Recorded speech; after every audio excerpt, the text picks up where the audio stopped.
ಒಮ್ಮೆ ಬ್ರಹ್ಮದೇವರು ತಮ್ಮನ್ನೇ ತಾವು ಪರಮಶ್ರೇಷ್ಠರೆಂದು ಪರಮ ಸತ್ಯವೆಂದು ತನ್ನ ನೀತಿ ನಿಲುವು ಶಿವ ಹಾಗೂ ವಿಷ್ಣುವಿಗಿಂತಲೂ ಮಿಗಿಲಾದುದೆಂದು ತನ್ನ ಪಾತ್ರದ ಎದುರು ವಿಷ್ಣು ಹಾಗೂ ಮಹೇಶ್ವರರು ಏನೇನೂ ಅಲ್ಲವೆಂದು ತುಂಬ ಅಹಂಕಾರದಿಂದ ಸಮಸ್ತ ಸೃಷ್ಟಿಯ ಕರ್ತೃವೆಂದು ಬಿಗುಮಾನದಿಂದ ಹೇಳ್ಕೊಳ್ತಾರೆ. ಇದನ್ನು ಆಲಿಸಿದ ವಿಷ್ಣುವು ತುಂಬ ಚಕಿತಗೊಂಡು ಅದೆಂದಿಗೂ ಸಾಧ್ಯವಿಲ್ಲ, ಏಕೆಂದರೆ ಬ್ರಹ್ಮದೇವನು ಕೇವಲ ಸೃಷ್ಟಿ ಕಾರ್ಯವನ್ನಷ್ಟೇ ನಡೆಸುವವನು. ಆದರೆ ಆತನಿಂದ ಸೃಷ್ಟಿಸಲ್ಪಟ್ಟ ಎಲ್ಲವನ್ನ ಕಾಪಾಡುವ ಹೊಣೆಗಾರಿಕೆ ನನ್ನದಾಗಿದೆ ಅಂತ ಹೇಳ್ತಾರೆ. ಇದೇ ವಿಚಾರವಾಗಿ ಬ್ರಹ್ಮ ಮತ್ತು ವಿಷ್ಣುವಿನ ನಡುವೆ ಜಗಳ ಏರ್ಪಡುತ್ತೆ. ಅದೇ ವೇಳೆಗೆ ಶಿವನು ಆ ಮಾರ್ಗವಾಗಿ ಸಾಗ್ತಿರ್ತಾರೆ. ಮತ್ತು ಜಗಳಕ್ಕೆ ಕಾರಣ ಏನಂತ ಅವರಿಬ್ಬರನ್ನ ಪ್ರಶ್ನೆ ಮಾಡ್ತಾರೆ. ವಿಷ್ಣು ನಡೆದ ಸಂಗತಿಯನ್ನೆಲ್ಲ ಶಿವನಿಗೆ ವಿವರಿಸ್ತಾರೆ. ಆಗ ಶಿವ ತ್ರಿಮೂರ್ತಿಗಳ ಪೈಕಿ ತಾನೇ ಅತ್ಯಂತ ಮೇಲಿನವನೆಂದು ಹೇಳ್ಕೊಳ್ತಾರೆ. ಆಗ ಬ್ರಹ್ಮ ಮತ್ತು ಶಿವನ ಮಧ್ಯೆ ವಾಗ್ವಾದ ನಡೆಯುತ್ತೆ. ಬ್ರಹ್ಮನಿಗೆ 5 ತಲೆ ಇದೆ ಅನ್ನೋ ಒಂದು ಅಹಂಕಾರ ಗರ್ವ ಕೂಡ ಇರುತ್ತೆ.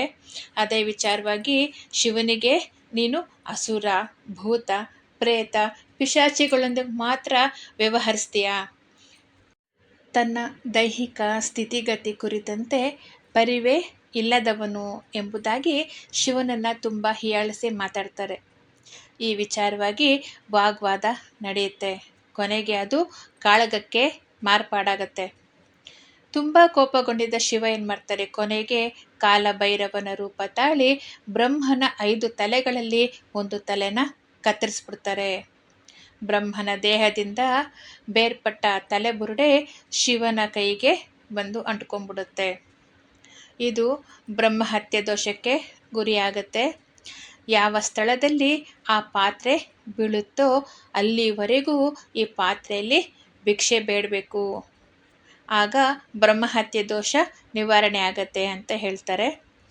ಆಗ ಕಾಲಭೈರವನ ರೂಪದಲ್ಲಿದ್ದ ಶಿವ ಏನು ಮಾಡ್ತಾರೆ, ಆ ಭಿಕ್ಷಾ ಪಾತ್ರದೊಂದಿಗೆ ಅಂದರೆ ಬ್ರಹ್ಮನ ಆ ಬುರುಡೆ ಏನಿರುತ್ತೆ ಅದು ಕೊನೆಗೆ ಭಿಕ್ಷಾ ಪಾತ್ರೆಯಾಗಿ ಮಾರ್ಪಡುತ್ತೆ. ಆ ಪಾತ್ರೆನ ಇಟ್ಕೊಂಡು ಯಾವ ಸ್ಥಳದಲ್ಲಿ ಆ ಪಾತ್ರೆ ಬೀಳುತ್ತೋ ಅಲ್ಲಿವರೆಗೂ ಈ ಪಾತ್ರೆಯಲ್ಲಿ ಭಿಕ್ಷೆ ಬೇಡಿ ಬ್ರಹ್ಮಹತ್ಯೆ ದೋಷ ನಿವಾರಿಸ್ಕೊಳ್ಬೇಕು ಅಂತ ಎಲ್ಲ ಕಡೆ ಸುತ್ತಾಡಿ ಬರುವಾಗ ಕೊನೆಗೆ ಕಾಶಿ ಕ್ಷೇತ್ರದಲ್ಲಿ ಬುರುಡೆ ಬಿದ್ದು ಹೋಗುತ್ತೆ. ಆಗಿನಿಂದ ಕಾಲಭೈರವನ ಅವತಾರದಲ್ಲಿ ಪರಮೇಶ್ವರ ಕಾಶಿಯಲ್ಲಿ ನೆಲೆಸ್ತಾರೆ.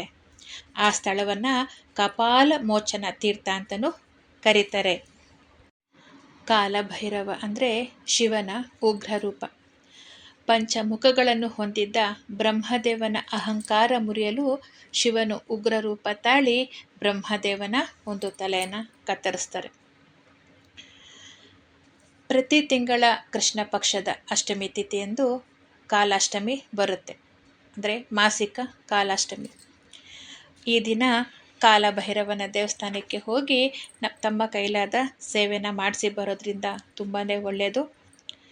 ಭಯ ನಿವಾರಣೆ, ದುಷ್ಟಶಕ್ತಿಗಳಿಂದ ರಕ್ಷಣೆ, ಆರೋಗ್ಯ ವೃದ್ಧಿ, ನಕಾರಾತ್ಮಕ ಶಕ್ತಿಗಳಿಂದ ನಿವಾರಣೆ ಆಗುತ್ತೆ, ಹಣಕಾಸಿನ ಸಮಸ್ಯೆ ನಿವಾರಣೆ ಆಗುತ್ತೆ.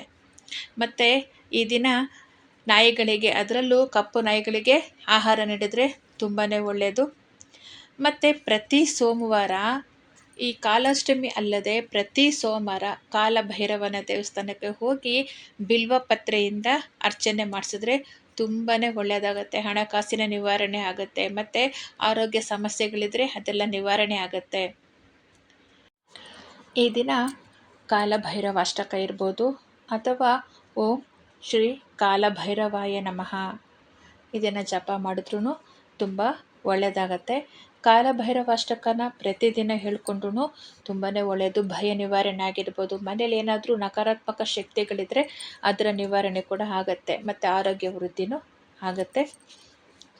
ಇವತ್ತಿನ ಈ ವಿಡಿಯೋ ನಿಮಗೆಲ್ಲ ಇಷ್ಟ ಆಗಿದೆ ಅಂತ ಅಂದ್ಕೊಳ್ತೀನಿ. ಯಾರೆಲ್ಲ ನನ್ನ ಚಾನಲ್ಗೆ ಸಬ್ಸ್ಕ್ರೈಬ್ ಮಾಡಿಲ್ಲ ಪ್ಲೀಸ್ ಸಬ್ಸ್ಕ್ರೈಬ್ ಮಾಡಿ, ಲೈಕ್ ಮಾಡಿ ಮತ್ತು ನಿಮ್ಮ ಫ್ರೆಂಡ್ಸ್ಗೂ ಶೇರ್ ಮಾಡಿ. Thank you.